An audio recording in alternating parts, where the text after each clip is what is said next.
তুমি প্রথমে গুগল বা ক্রোম ব্রাউজার খুলে নাও, ইউআইডি আইডি সার্চ করব। একটু লোডিং সময় লাগবে, ধৈর্য ধরে অপেক্ষা। তারপর আমি ইংরেজি অপশনটা ক্লিক করব, যাতে সঠিকভাবে সার্চ রেজাল্ট দেখতে পারো। আছে। তারপর আরেকটা এরকম পেজ আসবে, সেখানেও তুমি একইভাবে এগিয়ে যেতে পারবে, যেটা তোমার দরকার তাতে ক্লিক। ঠিক আছে। এরপর আদার সার্ভিস অপশনটা ক্লিক করব, যাতে সেখানকার প্রয়োজনীয় তথ্যগুলো তোমার সামনে এসে যাবে।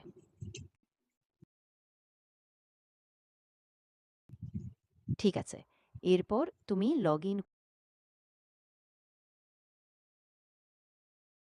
লগইন করার জন্য তোমার আধার নম্বর দিবে। তারপর সেই নম্বর দিয়ে ভেরিফাই করে লগইন সম্পন্ন হবে।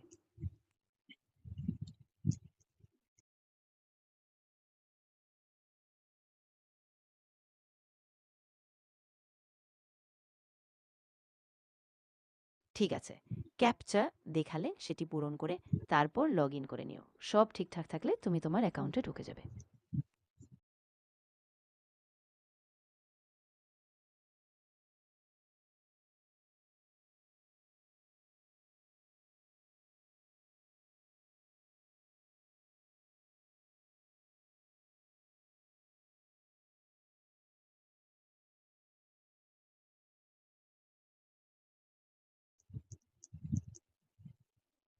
ঠিক আছে। এরপর ব্যাংক সিডিং অপশনটা ক্লিক করবা। তারপরে তোমার ব্যাংক অ্যাকাউন্টের তথ্যগুলো সংযোজন করে দিবে, যাতে পরবর্তী ধাপে এগোতে পারো।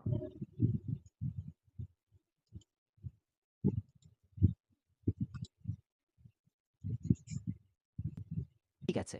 এরপর আবারও একটা এরকম পেজ খুলবে। যদি তোমার state bank of India account থাকে, তাহলে ডিবিটি লিঙ্ক আছে কিনা সেটা দেখেই বুঝতে হবে।